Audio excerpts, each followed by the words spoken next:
Bloomberg Audio Studios. Podcasts, radio, news. From the heart of where innovation, money, and power collide in Silicon Valley and beyond, this is Bloomberg Technology with Caroline Hyde and Ed Ludlow.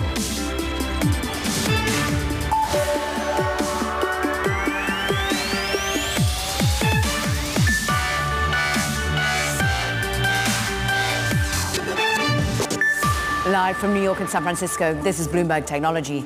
Coming up, full coverage of the massive IT failure that has grounded flights and upended businesses and markets. And Netflix gets its Mojo back. Strong subscriber growth extends its lead on streaming rivals. And in an exclusive interview, Mark Zuckerberg calls Trump a badass without endorsing him for president.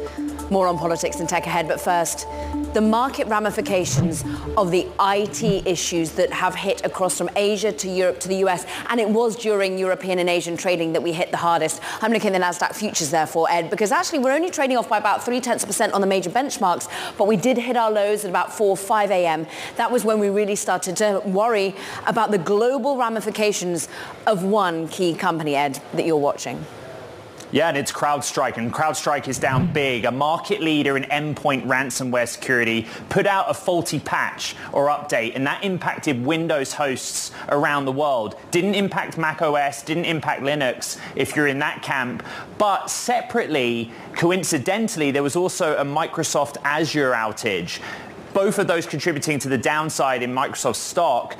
We have a number of updates. There have been fixes issued, but so many of you have reached out to Kara and I on social media to say, yeah, turning the computer on and off 15 times seems to have worked. Blue screen of death, as it was known, throughout any airport that you're unfortunately stuck at. But we want to take a closer look at what is seemingly a botched CrowdStrike update that has caused this massive IT outage. As Ed says, disrupting Microsoft, global airlines, banks, healthcare systems were hit hard by what is said to be one of the few outages of this scale. It's global in nature. Who do we bring on? Our own Tom Giles for the team leading perspective here. I mean, we had a very busy set of teams across Asia and Europe today. It's great to be here. Thanks for having me. Yeah, massive outage, unprecedented in its scale in many, many ways.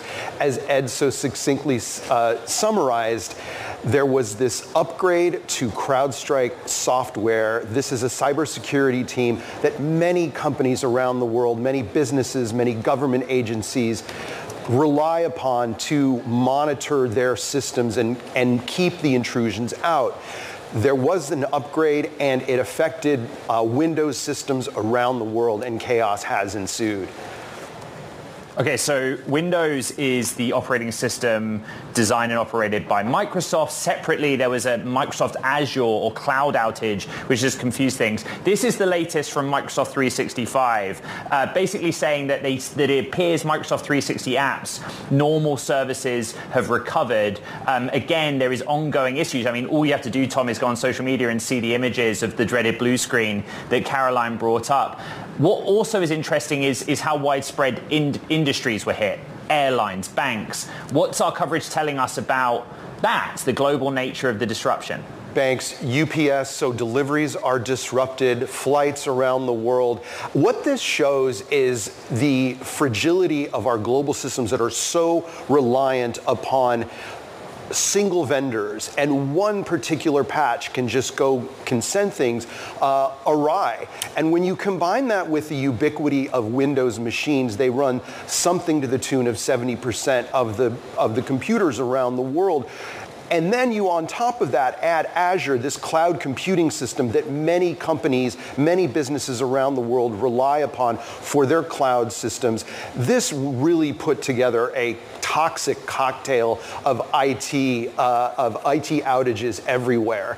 And it just shows how vulnerable our systems are to these single vendors.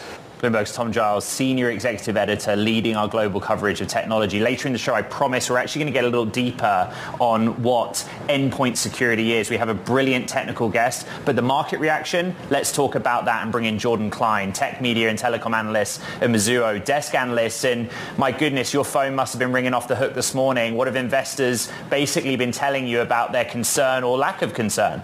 Good afternoon, Ed. Thanks for having me. I think clearly people are reacting this way because CrowdStrike is probably one of the most owned and liked companies in the software sector.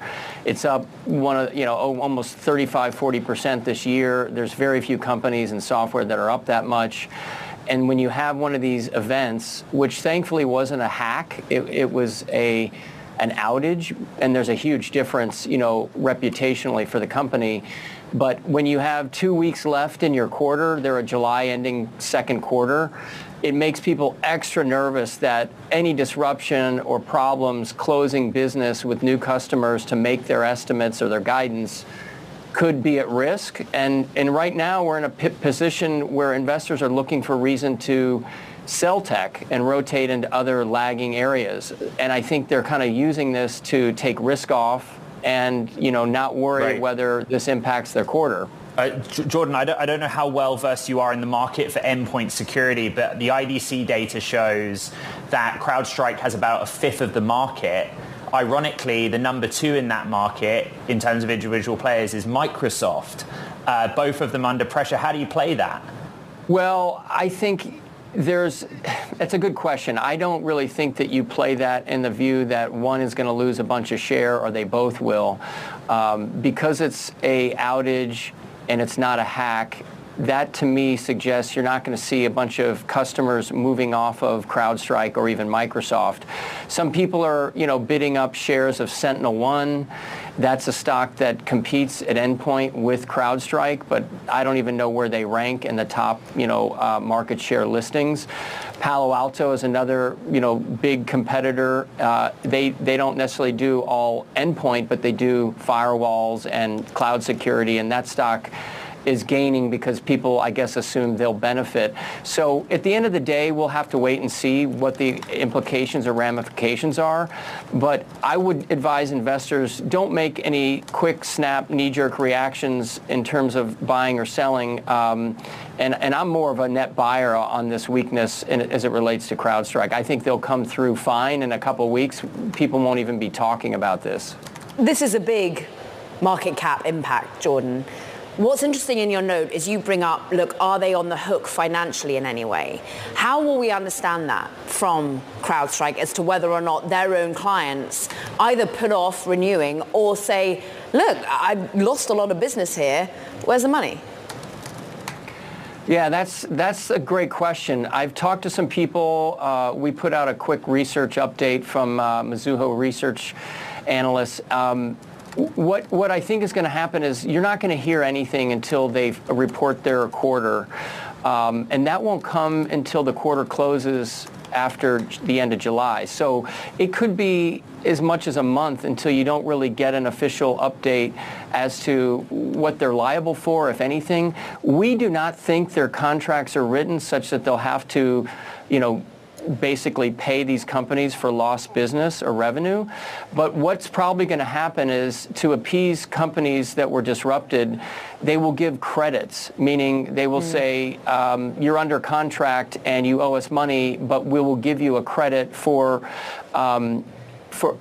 business that you owe us under the contract. So it's basically a discount. How much, we don't know.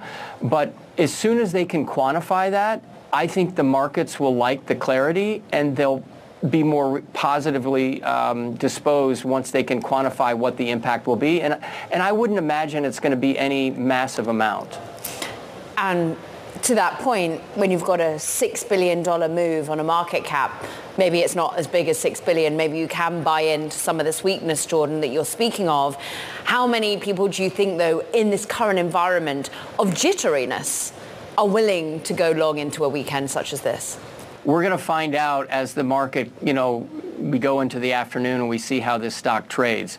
I would say initially, it's 11 o'clock Eastern. I'm pretty encouraged by the way the stock's acting, given it's well off the lows. If this was something where people were in an absolute panic and and the market was melting down, I think it would be at the lows, and it's not.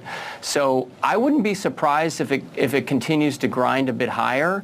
But I do think, again, the sentiment in tech broadly is people are nervous. The sector is not acting well. It's particularly nerve-wracking for those as we wait for earnings. And I kind of feel like most investors are going to take a wait and see. Our volumes on our trading desk don't suggest panic selling, but it doesn't suggest you're seeing waves of buyers coming in after a few days of weakness either. Jordan Klein, perfect voice for today. We thank you, tech media and telecom analyst at Mizuho. Appreciate the time. Now, let's just talk about Meta CEO and founder Mark Zuckerberg weighing in on the current election landscape in an interview with Bloomberg Originals host Emily Chang for an episode of The Circuit. Just take a listen. The main thing that I hear from people is that they actually want to see less political content on our services because they come to our services to connect with people. So, that's what we're going to do, where we give people control over this, but we're generally trying to recommend less political content. So I think you're going to see our services play less of a role in this election than they have in the past. Watch the full exclusive interview with Meta CEO Mark Zuckerberg on The Circuit with Emily Chang. It's July 23rd, 6:30 p.m. in New York on Bloomberg Television, or stream it 8:30 p.m. ET on Bloomberg Originals.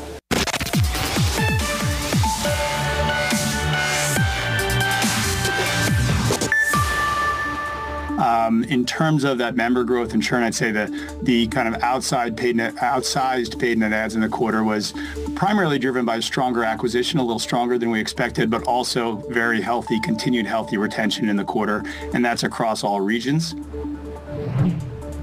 That was the Netflix CFO there, talking about the company's member or subscriber growth and retention. Earnings showed strong subscriber additions in the second quarter. I want to bring in Needham Senior Entertainment and Internet Analyst Laura Martin.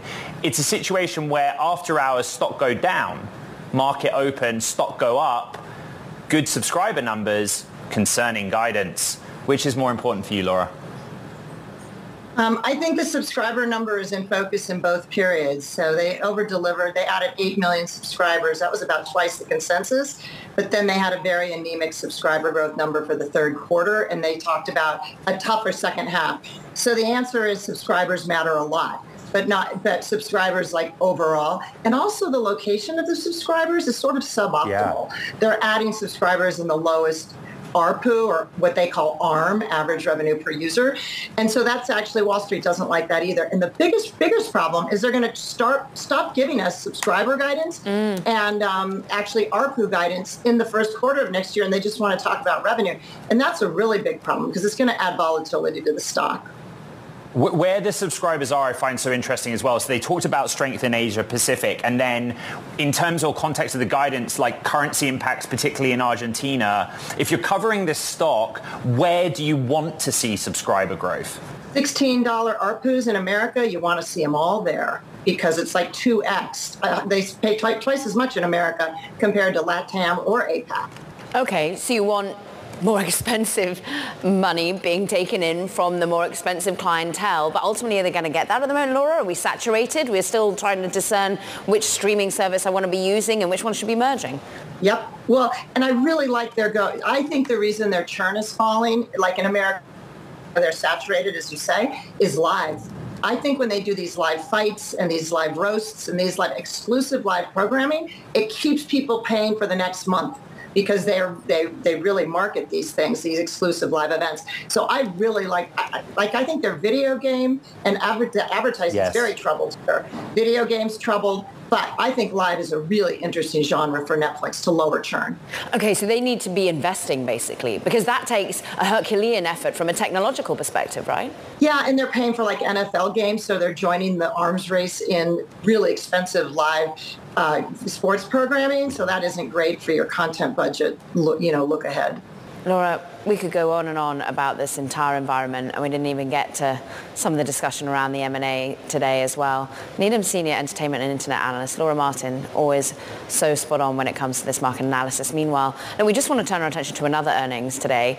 Many would say at a large fintech, American Express, the stock trading, well, it's been a bumpy ride today, in fact, currently off by more than 4% as the company sees fiscal year earnings per share between $13.30 and $13.80. And that actually was looking pretty strong, but it's warned warning that it plans to increase its spending on marketing in the coming months. CEO Steve Scurry telling me earlier today that they're really committed to marketing, to tech investments, particularly in artificial intelligence at the moment. Look, this is a company that has had record revenue overall, but the market's still questioning perhaps how they continue to be beefing up on the profitability side. Like many other American specs, has also been seeing an impact due to the CrowdStrike outage, saying, quote, "We had a slowdown early on, all airports were impacted, so our call logs were very high as people tried to change their flights." So CEO telling us that at the moment, though, still pretty confident. Ed, what have we got coming up? Another big name in the world of software, Salesforce, announced the launch of the Einstein Service Agent, their first fully autonomous AI agent for customer support. Salesforce AI CEO Clara Shih joining us next. This is Bloomberg Technology.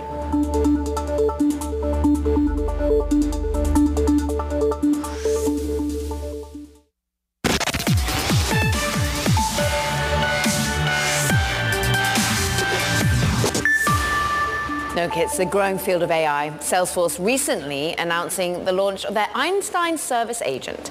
This is the company's first fully autonomous AI agent working to transform, customer service jobs. Let's bring in Clara Shih, CEO of Salesforce AI, for more. Clara, how can you quantify the difference of a normal, typical chatbot here? How much better is this agent you're offering? Thank you so much for having me. We've all interacted with customer support chatbots, and what they can do is pretty limited. It's always obvious that you're talking with a bot. Einstein Service Agent is our new offering that completely redefines the self-service experience. It really feels like you're chatting with a human expert who can answer complex questions and take complicated actions. For example, looking up an order, reviewing a photo that you've chatted in of a damaged product, issuing a return shipping label, sending a replacement, multi-steps, all in a secure and trusted way because Einstein is grounded in your company's trusted data, policies, and procedures in your Salesforce CRM. There's a multimodal element to this. How much have you been building the large language models yourself, depending on others? Where does ultimately this agent come from?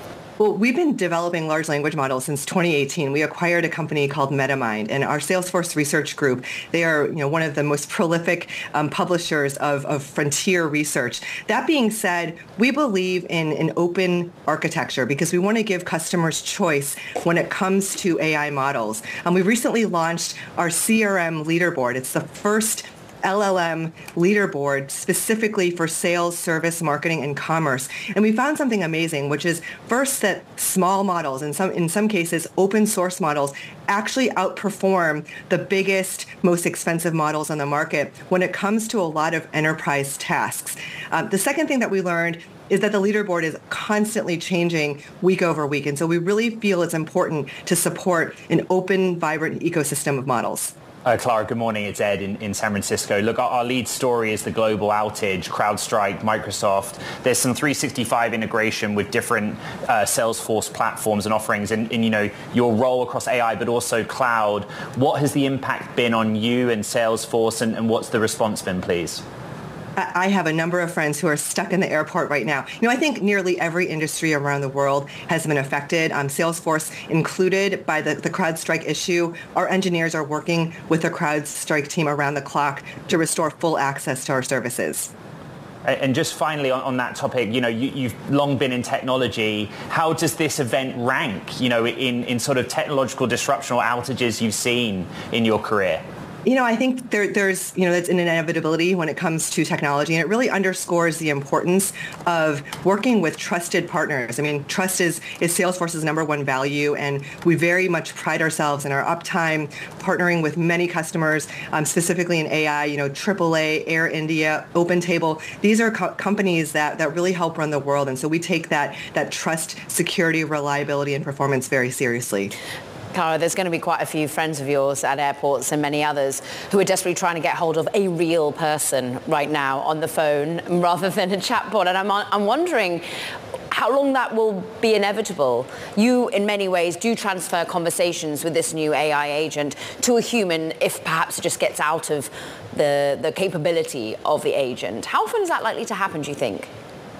Well, I think that it really depends on, the nature of how much knowledge and trusted policies and procedures the companies have been documented inside of their organization. And if they don't have very much, we're going to help them with that AI-generated, AI-drafted knowledge creation. But I think by and large, we're going to see more and more, just like when you're talking to a chatbot or just talking to ChatGPT, sometimes it's hard to tell that it's not a human. Now, the challenge is that without that contextual data and without those guardrails, these LLMs can just make things up. They can hallucinate. And so that's really where Salesforce's Einstein Trust Layer, that's the layer that, every single AI interaction goes through before it gets presented to a customer.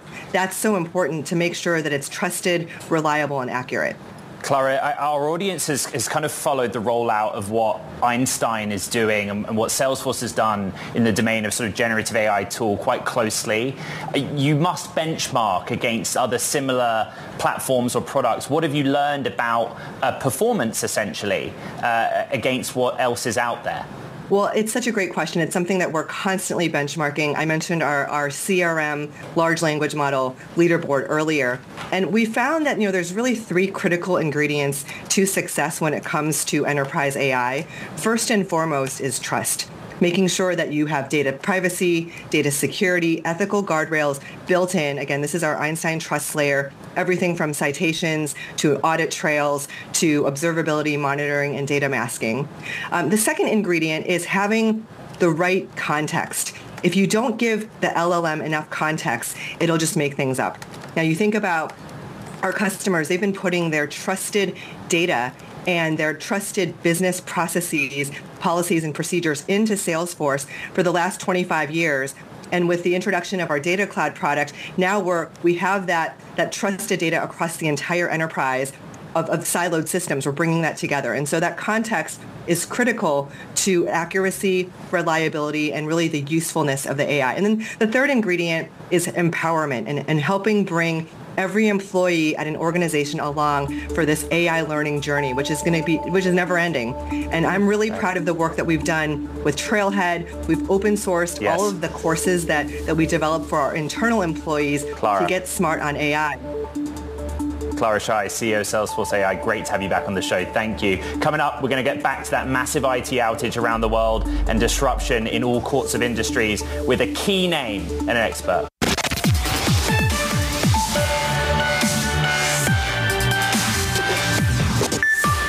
Welcome back to Bloomberg Technology. I'm Caroline Hyde in New York. And I'm Ed Ludlow in San Francisco. It's Friday, but it's kind of red on the screen and a negative vibe.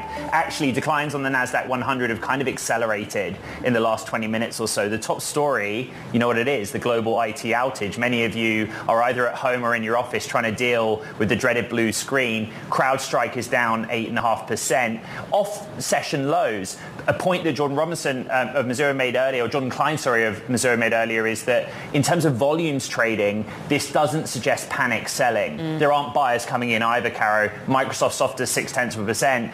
Windows is a Microsoft product, but separately from the outage, there was some issue with Azure, which they've also resolved, but the timing of which is kind of curious and kind of ruled markets as well. Let's dig into it. Mandeep Singh, perfect person to be with us, Bloomberg Intelligence. And look, we were just having John Klein and Mizuho saying, look, but perhaps buy into this weakness rather than sell on CrowdStrike. Where do you sit on it? No, I'm in the camp where I think this is going to linger on for a while, especially because the recovery is not as easy as just rolling back the software. I mean, there are a number of clients who are at an older version of Windows where you can't just roll back the code like this. And that's the biggest risk with cloud software, is it gets deployed overnight and it can have a far-reaching impact. But in this case, as we can see, the recovery isn't in a minute or in an hour. So that's where this is going to linger on. And the fact that Microsoft is involved, they're the two biggest rivals when it comes to endpoint security. So in this case, who takes the blame? I mean, I imagine there will be lawsuits. There will be customers asking for indemnification because of the lost business. And who pays who? I mean, I think CrowdStrike will have to give a lot of discounts to their customers, credits, and that will have an impact on the free cash flow. So I'm just not ready to write it off as an incident that happened and move on. The IDC data, I think, puts CrowdStrike is holding about 1/5 of the endpoint security market. I guess the basic question is whether this hurts their bookings, right? If there are customers or would-be customers that say, nah, I'm not going to go into CrowdStrike. What do you think, Mandeep? I mean, so think of the endpoint security space on the enterprise side. It's 4 companies that dominate, CrowdStrike and Microsoft, and then you have SentinelOne and Wiz Security, which Google is rumored to express interest in. So clearly, you don't have a lot of choices to go to, but I do expect, customers asking CrowdStrike more questions, and that also brings into question the concept around agentless versus agent-based security. I think there will be a growing preference towards agentless securities where it doesn't change the underlying operating system behavior. So clearly, a lot of architectural level questions surface because of this outage, but I still think it's going to hurt CrowdStrike in the near term. Mandeep Singh of Bloomberg Intelligence. Busy morning for you. Thank you very much. Let's keep the conversation going. Let's get technical and let's get some expertise with Steve Grobman, Executive Vice President and Chief Technology Officer at McAfee. And Steve, bear with me, but just for our audience's sake, CrowdStrike founded 2012 by alumni, essentially, of the current form of your business that has a complicated history of its own. To start with, has anyone from CrowdStrike phoned you or asked you guys for help or advice on what's going on? Yeah, I know the CrowdStrike team well. The cybersecurity industry is a close-knit bunch. They're running the response on this. We're really focused on making sure that our customers are well informed. McAfee is now a pure play consumer company where we're protecting consumers, and we're making sure that they understand that even though their devices are protected by McAfee, if they're using services from organizations or businesses that depend on CrowdStrike and were impacted by this event, that they might see things like banks or transportation having degraded service. And that's really where we're trying to play a role here, is to help our customers, our consumers, the industry navigate this. Steve, a few people in the technology industry shared with me an email that CrowdStrike support sent them, and I'm summarizing or paraphrasing, but the email basically says reboot up to 15 times, and that should do the trick. What do you make of that? When there are issues, putting together procedures to get organizations back in business can have many different forms. I think one of the things that I'd caution is my understanding in this particular case, there are a wide range of situations that an organization might be in with a wide range of recovery procedures. The one that you're outlining, it's certainly plausible that it's one of the scenarios. But what I would say is, we as an industry will learn from this. We always do. If I reflect back to WannaCry back in 2017, coming out of that, we changed the way that we secured our networks. We changed the way that we secured our environments, and we learned. Back into the 90s when we had some of the big worms, we learned. So it's going to happen again. I'd really stress that cybersecurity defense is a very different industry than most other technology, in that bad actors are innovating every single day, creating new attacks every single day, and making it such that in order to defend environments, whether it's McAfee defending consumers or CrowdStrike defending enterprises, requires a very rapid deployment of new technology to stay one step ahead of those bad actors. Right. So, while we're going to absolutely learn from this, I do think it's important that part of it is due to the nature of the business. So basically, get used to it is kind of what you're telling us, Steve. And I'm wondering whether this, as Clara Shai just told us of Salesforce AI, this is inevitable. How often is this going to happen to us? Yeah, I don't know that I would say it's inevitable. I do think that there are some unique characteristics. I'd put it this way. If we're going to drive cars at 70 miles per hour on roads, like we know that people are going to get injured, and that doesn't mean that we shouldn't focus on auto safety. I think we're in the exact same world here. There are technologies like AI that bad actors are using to create more and more lethal attacks, and the cyber defense industry is going to rapidly be releasing new capabilities to mitigate those. Part of that means we're moving very quickly, and we need to learn how to do that with the minimal risk possible of introducing technology defects that cause the issue that we saw, like that we saw today. Yeah. But I'd be careful to predict that this is inevitable. Okay, then how could we have done this differently? What do you think will the learnings ultimately be about how, with speed, you can update and better security without taking down global industry? So even if you're moving fast, it doesn't mean that you need to do everything all at once.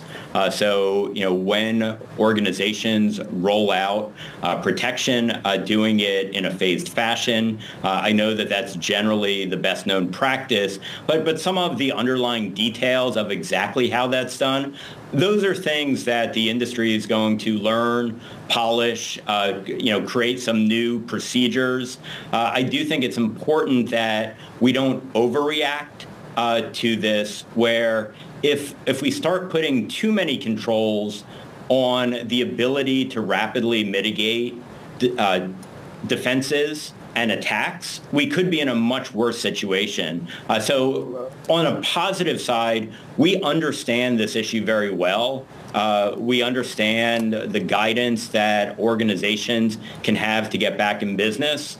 And we also understand even some of the residual impacts. One of the things that McAfee is seeing is scammers are taking advantage of the news cycle to try to scam consumers. We're getting calls into our help center where we're getting reports that our customers are getting reports from people pretending to be their bank, trying to trick them into giving them a password or other sensitive data. Mm-hmm. So it's even those angles that we need to educate the world that in a complex digital world, we really need to be on our guard across the spectrum of enterprise and consumer. Steve, great perspective. Hands-on approach. Steve Roman, we thank you, Executive Vice President and Chief Technology Officer over at McAfee. Meanwhile, coming up, we're going to be joined by Lizzie Francis, partner at M13, for a discussion on artificial intelligence impact on the future of streaming, on content creation. We're digging into that Netflix angle a little bit more. This is Bloomberg Technology.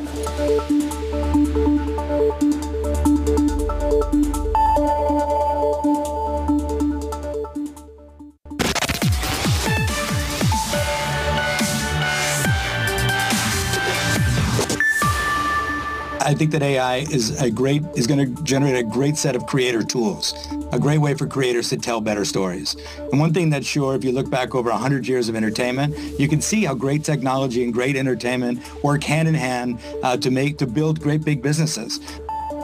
Generative AI with the Netflix co-CEO Ted Sarandos there as his take on how it's changing up the industry, the streaming industry. Lots to discuss there. So let's bring in Lizzie Francis, partner at M13 for more. And Lizzie, I'm pretty sure you've been focused plenty on how content is being disrupted, the innovations, and how does your portfolio companies reflect that? Where do you think AI is going to make the biggest difference? Oh, well, good morning, and thank you so much for having me on today. Yeah, at M13, we really think and see that this paradigm shift with AI is happening today. And it's happening quickly and with great speed. And so what we're seeing is that it's focused mostly on productivity and how we can actually see productivity improvements across all sectors. So we've taken an approach where we are investing in areas that are really changing underlying infrastructure in phenomenal ways. We recently invested in a company called Maven AGI, which is now servicing over 90% of inbound customer service for companies like TripAdvisor and Row. And what's remarkable about this is it's not just the productivity, but as M13 thinks about the future of AI, it's really about this paradigm shift of customer personalization, really thinking about how we can think about creating a better customer experience time and time again. So what you see with someone like Maven AGI is that it really is not just about that passive customer service, which is remarkable in itself. It's also about creating these surprise and delight moments for customers. It's surprising them in places like banking with, "Hi, how can I help you today?" Not just on losing your debit card, but do you need help finding a loan, right? Or is it, how can I schedule a new flight today given everything that's happening as we're seeing? So I think we'll start to see this shift in AI over the next 10 years where it's not just about productivity, but again, is really about this deep focus on personalization and consumer experience. So Lizzie, M13 still has to make sort of discerning calculations on where to put money. $400 million Fund 3, that's sizable. Is there a high volume opportunity, or is it competitive? Like mechanically, everything you've just told us, how do you put that into practice each day? Yeah, it's a thoughtful point, Ed. And I think because we're at this paradigm shift, one of the things we're most excited about, as we've seen in other cycles, is that there is quite a bit of venture dollars actually flowing into the ecosystem now to propel this kind of innovation. So we're seeing that reflected in where venture dollars are actually being allocated. If you look holistically across the board, about 50% of VC dollars are going to AI and AI companies. And so when we think about where do we want to actually put our dollars when it comes to AI, we still think about sound business fundamentals. And so across the 4 areas that we invest in, health, money, finance, and consumer, what really matters at the end of the day is that when it comes to a company that's either powered by AI or is AI native, there has to be those sound business fundamentals that really drive the business and create a compelling venture-backable business for us to be excited about. And we're seeing them. I think you're right that it is a competitive market out there, but because we're seeing that people are able to innovate so quickly with AI and leverage this technology in exciting ways, we're actually seeing what we'd hoped AI would actually do at core, which is unlock creativity, unlock innovation, and give entrepreneurs the power to actually build businesses that are exciting and transformative. We actually have invested on the healthcare side in a company called Caregnostics, which is actually helping doctors and clinicians diagnose ahead of time previously undiagnosed chronic conditions in patients.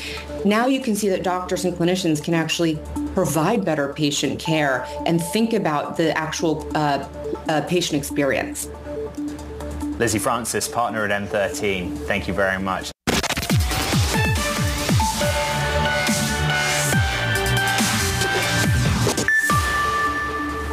Now, more of the conversation with Meta CEO Mark Zuckerberg on the circuit with Emily Chang, where he commented on the 2024 presidential election and the state of American politics. He even talked about the appeal of former President Trump, though does not endorse a candidate. Listen to this.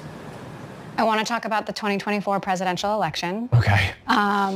Facebook has been a flashpoint in many elections around the world, and you personally have been called out, most recently by former President Trump. This is a big election. What do you think is at stake? Well, I mean, look, it's obviously a very important and it'll be a historic election. I feel like I'm best positioned maybe to talk about what our role will be in it and what we're going to do. And look, I mean, the main thing that I hear from people is that they actually want to see less political content on our services because they come to our services to connect with people. So, that's what we're going to do, where we give people control over this, but we're generally trying to recommend less political content. So I think you're going to see our services play less of a role in this election than they have in the past. And personally, I'm also planning on not playing a significant role in the election. I've done some stuff personally in the past. I'm not planning on doing that this time. And that includes, not endorsing either of the candidates. Now, look, I mean, there's obviously a lot of crazy stuff going on in the world. I mean, the historic events over over the weekend. And I mean, on a personal note, it's, seeing Donald Trump get up after getting shot in the face and pump his fist in the air with the American flag is one of the most badass things I've ever seen in my life. But, and I think, look, at some level as an American, it's like hard to not get kind of emotional about that spirit and that fight. And I think that that's why a lot of people like the guy. But look, I mean, we're living in a pretty crazy time, and I view our role here is to make it so that everyone can express their views on this stuff, but we're going to try to manage it so that way the politics doesn't drown out the human connection and the community, which is, I think, the main thing that people come to our services for. And we're not always going to get that right, but that's what we're going to try to do. And I think that that's probably the best role that we can play. Meta CEO, co-founder Mark Zuckerberg, along with our own Bloomberg Originals, Emily Chang. Watch the exclusive interview on the circuit with Emily Chang on Tuesday, July 23rd at 6:30 p.m. ET in New York on Bloomberg Television. Or look, you can stream it too, 8:30 p.m. on Bloomberg Originals. But someone else was in the room listening in. It was Kurt Wagner. We go to him for some more on the interview.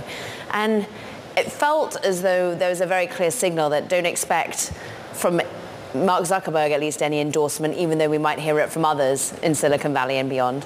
Yeah, I don't think there's any upside to him endorsing someone at this point, right? I mean, it's sort of like that old Michael Jordan quote, Republicans buy sneakers too. It's like he's got a global platform. He's got, partners on both sides of the aisle. He's got advertisers on both sides of the aisle. And I think for someone in his position, there's just not really, I think what we saw in that clip is about as close as he's going to come to, saying something that sounds like an endorsement for either one of these guys. Well, it's still fascinating. This is what Trump said on Truth Social in March. I know you're familiar with this, Kurt, but it was in the context of whether or not he would get rid of TikTok. Facebook and Zucker Schmuck will double their business. So Zuckerberg said something nice about Trump. I don't know that Trump shares the sentiment, but this is a issue in this cycle. TikTok, social media, big tech. Yeah, absolutely. And I think there's some political savvy in what Mark Zuckerberg said yesterday, right? I mean, if the winds are indeed changing, obviously talked about a lot over the last week plus that it feels like Donald Trump is really taking sort of this election lead here. It's in Mark Zuckerberg's best interest to say something flattering or nice to the guy who may be president and who has threatened him and his company, right? And so I don't think that this was, a off-the-cuff comment. I'm sure this was somewhat calculated in that regard. And this is going to continue to be a contentious relationship. I don't think, because Mark Zuckerberg said one nice thing about Trump, suddenly these two are going to be buddies. But, he's staring down the idea of 4 more years of a Trump presidency. And so I think he's sort of, starting to set a new tone maybe that we hadn't heard over the last couple of years. But things can change. As we discussed on the show this week, Kurt, President Trump is now pretty close with Mr. Elon Musk. These people matter. They have influence in Silicon Valley globally.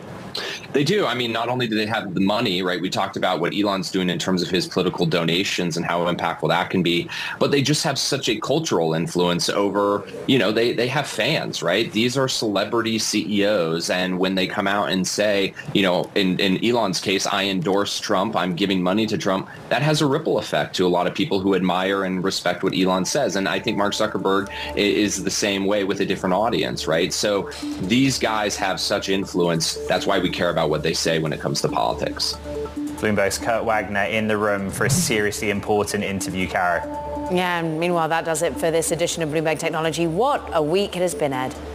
Yeah, and a moment in tech history. Recap on the pod. You know where to find it. This is Bloomberg Technology.